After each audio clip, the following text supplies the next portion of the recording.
welcome to Ag PhD. I'm Darren Hefty. And I'm Brian Hefty. Thanks for joining us today. We've got a very special show for you today. This is our 20th anniversary today for Ag PhD TV. It's just been such an honor to be on the air for 20 years. We've done a brand new half-hour show every week. Well, it is pretty fun. Even though I've still got the same co-host I had 20 years ago, we're still not seeing eye to eye. And I always wonder about that. You know, if I could just get Brian to come around to my point of view, things would be better. But you know what? We're still getting things done here on the show. All right, so we looked at our topics and what we did 20 years ago, and we decided, you know what would be kind of fun? Let's talk about the exact same things we did way back then. So we will actually have the same Weed of the Week as we did 20 years ago. We're going to have some of the same topics too, and the one that I'm kind of excited to get to is Biotech soybeans, because when we talked about it 20 years ago, there was one thing, it was Roundup beans. We've come so far since then. We're going to talk about all the different biotech soybeans there are on the market today. We're also going to be talking about early spring application of herbicides and considerations that you need to have to get the most success with those applications. Well, we've got an iron talk coming up later in the show as well. But first, here's this week's Farm Basics. Farm Basics is brought to you by the Liberty Link trait and Liberty herbicide from Bayer. The most reliable weed management solution, Liberty Link and Liberty herbicide are the link to efficient row crop production and sustainable weed management.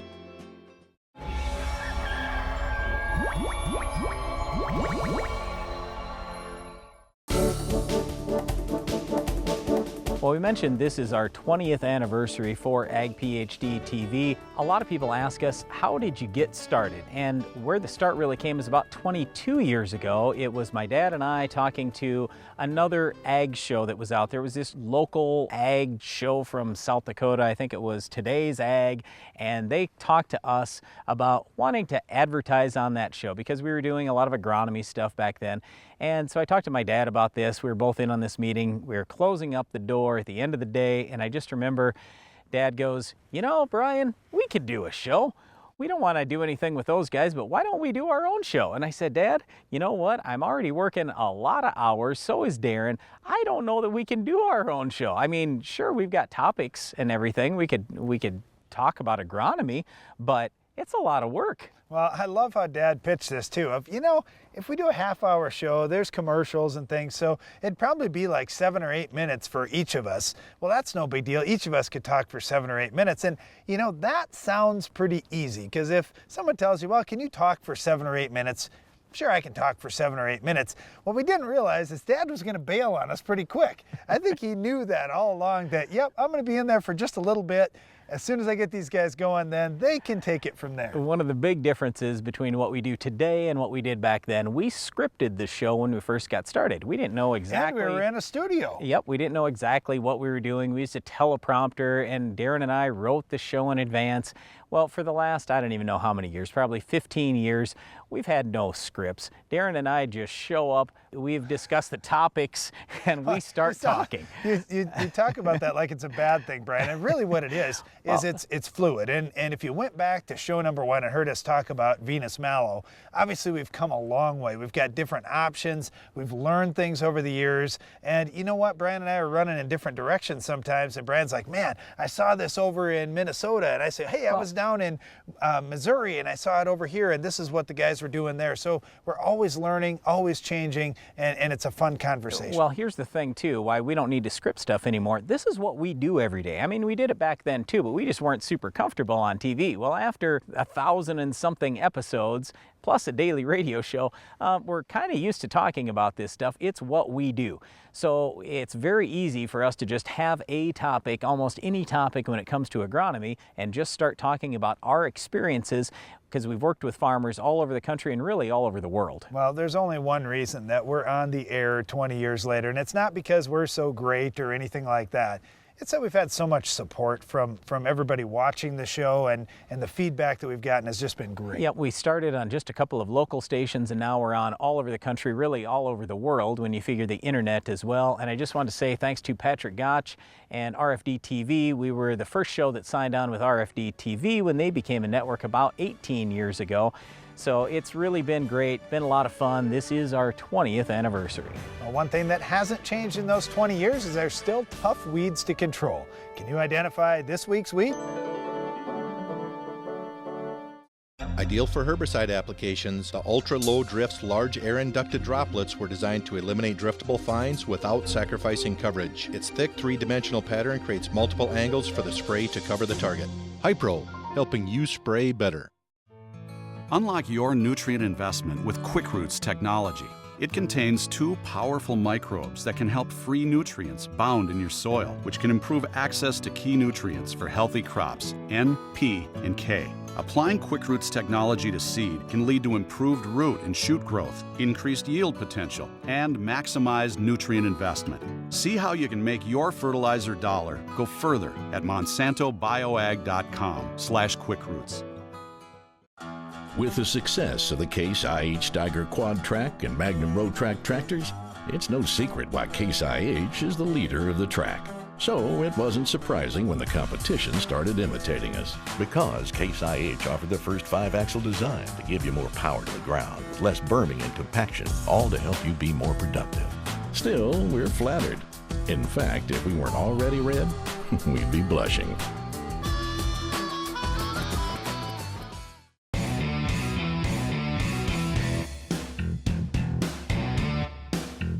Leading the charge in strip tillage for more than a decade, the Soil Warrior brings the future to your farm today.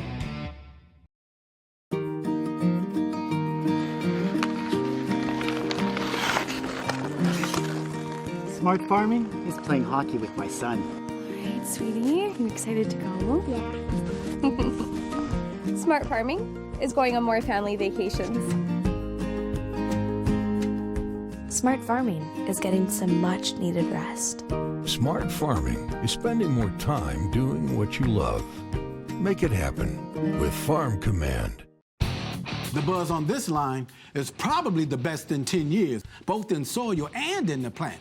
Joe, you've been doing this for a while. What's your take? Well, Don, you take a player like High Energy N, 3 forms of nitrogen, plus sulfur and iron, with slow release technology, he's making plays all season long. Oh, look at his numbers. He's getting it done.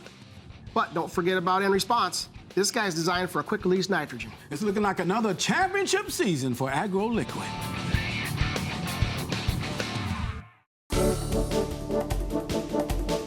We mentioned it a little bit earlier, but biotech soybeans was one of our topics 20 years ago. And when I think about that today, there are just so many changes that have happened in the industry. It's very exciting. Back then, all we had was Roundup beans. Now we have a lot of other options. While many of those biotech options still focus around controlling weeds, there are some biotech options in other countries that focus on controlling bugs in soybeans. But, here we go. We got more crops than just soybeans. Like Brian mentioned, we used to have just Roundup Ready soybeans.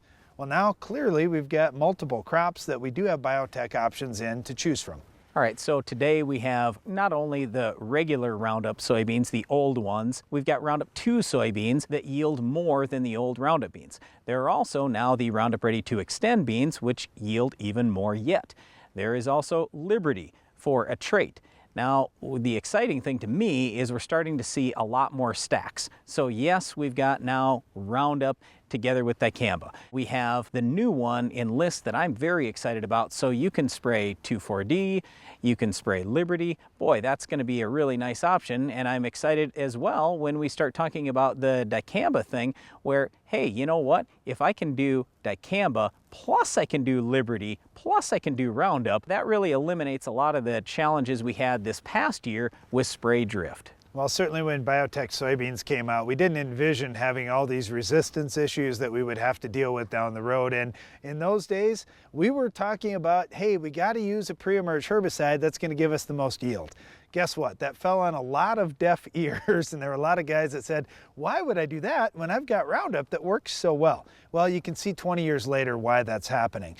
We're still preaching that same message. We've got to use, all the options on the table, like these pre-emerge herbicides, not only to get good weed control and to prevent resistance, but to get top yields. And we're still seeing it today. If we use that pre-emerge herbicide, even in those biotech crops, we're getting better overall yields. One other thing that I wanted to bring up here is not necessarily a specific biotech trait, but biotech in general as a new research method and as a way to breed crops. So for example, if you look at how they can determine if, let's say, good genetics overall went in there, good root system, overall tall bean or a bushy bean, whatever it happens to be, they've mapped the genome out in soybeans and several other crops too. So now, by simply using a seed chipper, they can take the seed right away, they can take a little chip off that seed, they can run an analysis on that, in effect do a DNA test and find out which genes came over in that. Well, that's all biotechnology. So that's one of the biggest things. It has nothing to do with what trait it is or anything else. It's just the speed that things have come to the market. If you look at even just a few years ago, a lot of guys were complaining about, oh, my soybean yields are poor, 40 bushels. Well, anymore, a lot of guys are getting 60, 70, 80 bushel beans in just the last few years. It's been awesome. A lot of that is thanks to biotechnology.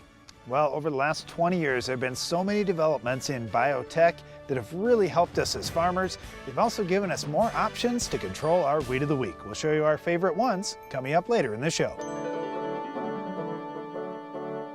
Introducing the SoilMax ZD48, the newest addition to the SoilMax Gold Digger lineup. The first plow designed for smaller class tractors, the ZD48 has been tested on tractors weighing between 10,000 and 16,000 pounds with excellent results. Designed for row crop farms, vineyards, irrigation, and specialty crop farms. The SoilMax ZD48 will install tile up to 48 inches deep, as well as install 3 or 4-inch tile. The ZD48 truly opens up the world of tile installation to more farms than ever before.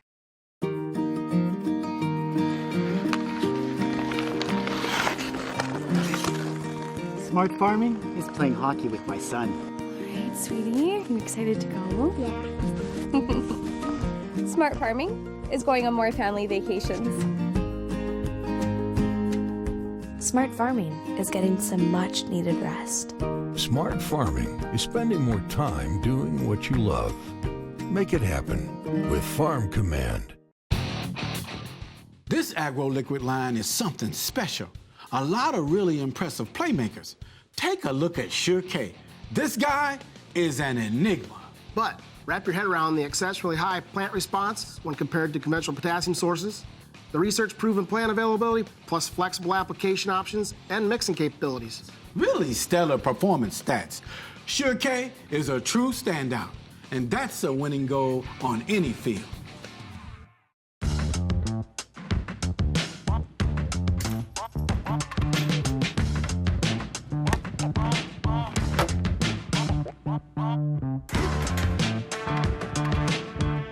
In life, when you put the max in, you get the max out. It's no different for your corn, which is why 40 years of effort have gone into proving that Instinct and N-Serve nitrogen stabilizers do more than just stabilize nitrogen, they maximize nitrogen, so your corn gives you the max in return. I know a lot of people that have them, and I don't know anybody that doesn't like their Morton building. The crew was really, in my book, top-notch. The quality of this building is second to none, and they make sure before you walk away that you're happy. This is my dream barn. I think it ended up looking even better than I thought it would. People love it. When they get in here, they're just in awe. Morton Buildings, for work, for life, for generations. Early application of herbicides. We talked about this during the very first Ag PhD TV show. You know what? Not a whole lot has really changed. The reason why we really encourage farmers always to use early application is because you've got a better chance to get rainfall, you've got a better chance to get that herbicide not just into the soil, but into the weeds, into the target you're after to get great weed control. We don't want to invest money and not have great weed control. Well, getting good performance is really important, Brian. Here's the other thing. I remember growing up, we were not that big a farm operation, but our dad was doing so much of the work. The dad said, I have to do the herbicides now because once that planter's rolling, I really don't want to stop. So he would try to get the pre's out for corn and for soybeans. That way he could just keep that planter rolling through planting season. Now, if you're raising a bunch of different crops, that may not be the case for you. You may say, well, I'm just going to put my pre's out for corn, then get the corn out and do the same for soybeans and so on. Okay, so when we think about these pre-emerge herbicides, one of the big questions that I get is, well, can I lay it on the soil surface? Is it going to disappear? Sure, if it's trifluralin or sonalan, there's high vapor pressure. Now we've got a problem. With the group 15s, with just about every other pre-emerge herbicide I can think of, you absolutely can lay it on the soil surface. It can stay there for a while until you get rain. Well, laying the herbicides on top is one option. Lightly incorporating them is another. The thing about lightly incorporating them is that you've taken away a little bit of the moisture requirement. Everybody's always curious, well, how much rain is it going to take to really activate this herbicide or get it into the soil solution where it's going to be taken in by weeds to kill them? Well, it takes quite a bit of rain if you're laying it on top of very dry soil. If you're incorporating it into soil, now the moisture that it would take to move it from the soil surface down into the soil, well, that's already done. That job is done. Now you just need a little bit of moisture to get it to go. Now, when I say a little bit of moisture, there's a whole bunch of advertising out there that'll say, oh, we need less than 1/4 of an inch. No way. We need a good strong inch at least. And if you've been really dry, you may need more than that. Now, can you get by with 1/2 inch or something like that? Sure, in some situations, especially if you have good soil moisture or a very light soil type. But regardless of how much rain you get, if you do incorporate that herbicide, it's going to take just a little bit less moisture to get it to work. In general, we really like early application of herbicide because you want to get your crop off to a good start. If you have that field weed-free early on, that's really important. The one downfall of early application, though, is let's say you're going to move a lot of dirt with your planter. Now, most of the time that's not necessary, but if you are doing that on your farm, it's very possible that you could kick the herbicide out of the row and now you're not going to have very good effectiveness. If you've had a bunch of rain prior to getting out there, so let's say you apply the pre-emerge herbicide, you get some rain, well then I feel pretty good even if you do move a little bit of dirt because now the herbicide's down into the ground a little bit. But let's say you've had no rain, the herbicide's still laying on the surface of the soil and you move dirt, you very likely could see weeds coming right in that row. So that's probably not a good idea. If you're worried about that, yes, you can wait to spray until after you plant your crop, but here again, you know, we get kind of concerned because now you've got to have rain fairly quickly. You have a lot more time if you do apply that herbicide very early and that's the reason why we talk about it. We've had good success applying those pre-emerge herbicides early in the spring, especially if we're trying to target our weed of the week. We'll show you which herbicides work best coming up next. The Weed of the Week is brought to you by Dow AgroSciences. Finish the fight against tough weeds with the Enlist Weed Control System.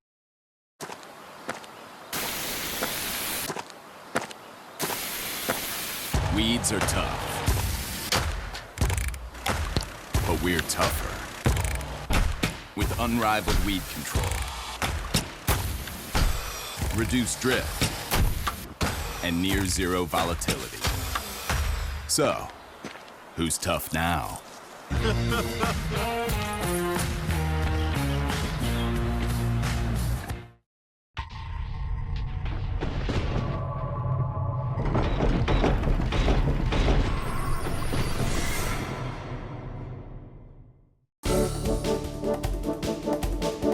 Our Weed of the Week is the exact same one we talked about in the very first Ag PhD 20 years ago. It's Venus mallow.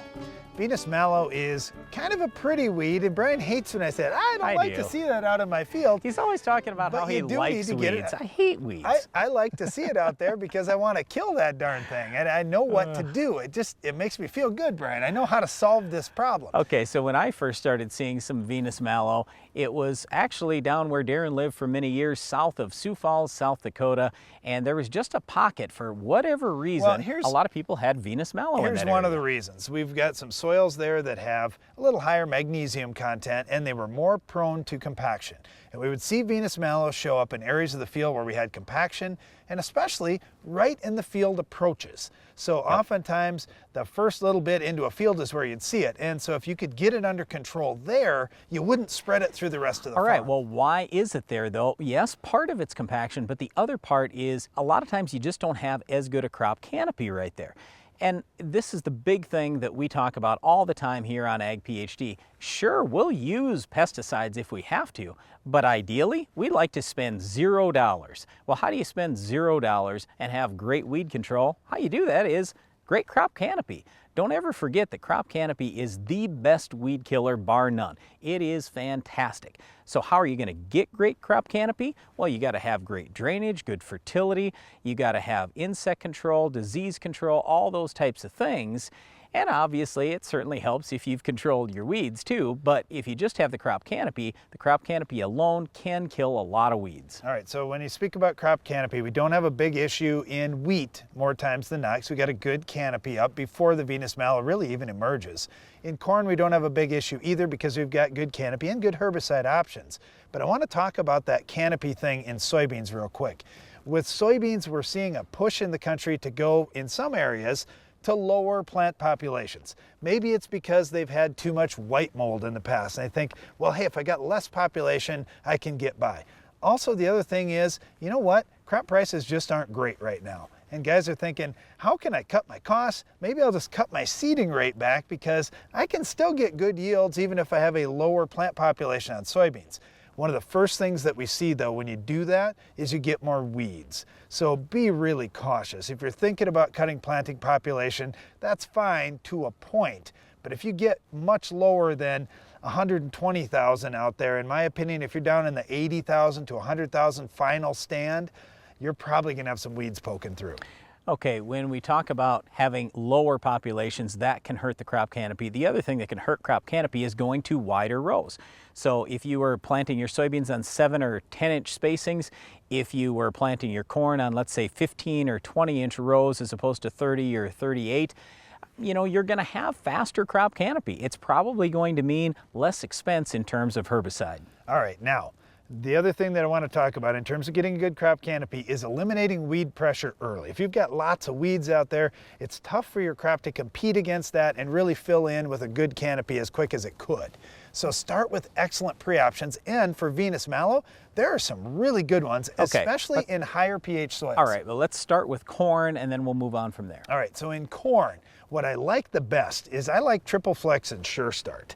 They've got great activity on Venus mallow. But why? Well, because one of the ingredients in there, Python, the active ingredient in Python is in those products. And that is the best Venus mallow killer that I've found. So I like that a lot. So we start out with one of those. We have virtually no Venus mallow popping up. And then post-emerge, we got great options in corn. We could use Status. We could use one of the HPPDs. We got a number of products. In soybeans, you could use Python down. You also, if you're in an area where you could use Command, that would be another one that really has good activity on Venus mallow.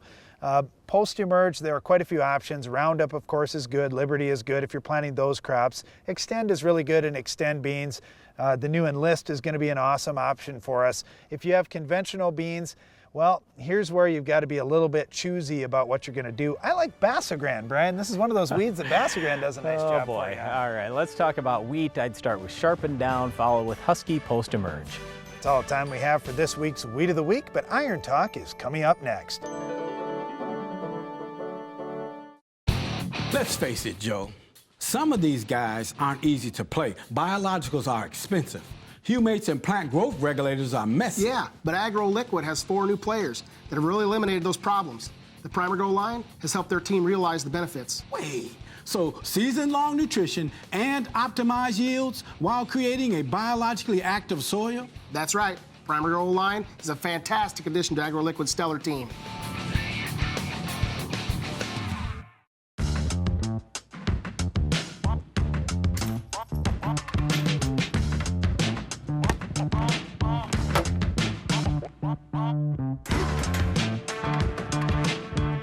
In life, when you put the max in, you get the max out. It's no different for your corn, which is why 40 years of effort have gone into proving that Instinct and N-Serve nitrogen stabilizers do more than just stabilize nitrogen, they maximize nitrogen, so your corn gives you the max in return. Are you looking for an easy way to apply dry powdered products to your stored grain? Do you want to use the applicator recommended by industry leaders for products like Diacon D and other dry powder products? Changing Time CT applicators successfully apply a diversity of products quickly, easily, and accurately. The innovative CT applicators are designed to give you the most accurate application of products such as talc, inoculants, fertilizers, and other dry products. For commercial use or on the farm, you need the applicator industry leaders are using. CT applicators for the changing times. Unlock your nutrient investment with QuickRoots technology. It contains 2 powerful microbes that can help free nutrients bound in your soil, which can improve access to key nutrients for healthy crops, N, P, and K. Applying Quick Roots technology to seed can lead to improved root and shoot growth, increased yield potential, and maximized nutrient investment. See how you can make your fertilizer dollar go further at monsantobioag.com/quickroots. I know a lot of people that have them, and I don't know anybody that doesn't like their Morton building. The crew was really, in my book, top-notch. The quality of this building is second to none, and they make sure before you walk away that you're happy. This is my dream barn. I think it ended up looking even better than I thought it would. People love it. When they get in here, they're just in awe. Morton Buildings, for work, for life, for generations. Iron Talk is brought to you by Case IH.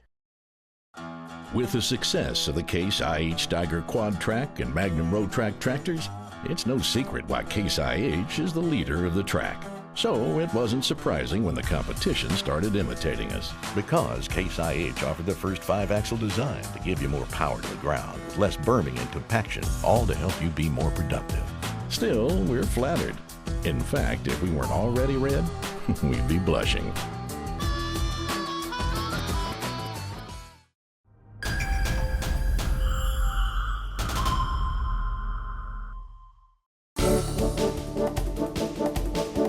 Split-apply nitrogen is a popular topic this spring.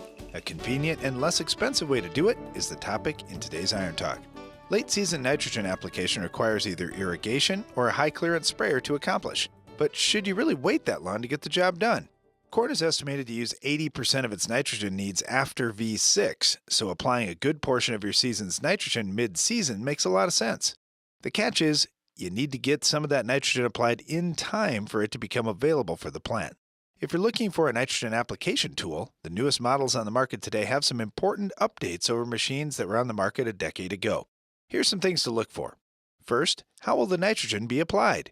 Y-drops are a good system in areas that get timely and plentiful moisture and humidity. However, if things turn dry, nitrogen can still be lost. For that reason, you may consider a coulter at this timing to get the nitrogen safely in the soil where your roots can find it. Second, you don't want to run over any more crop than necessary. We like Hagee's nitrogen toolbar on our self-propelled sprayer, and with pull units, look for a short hitch pin to axle length, like with Demco's newest liquid applicators, to follow the tractor well through the contours of your field and reduce crop damage. Plus, find a toolbar that can lift up quickly and easily to protect your crop when you turn.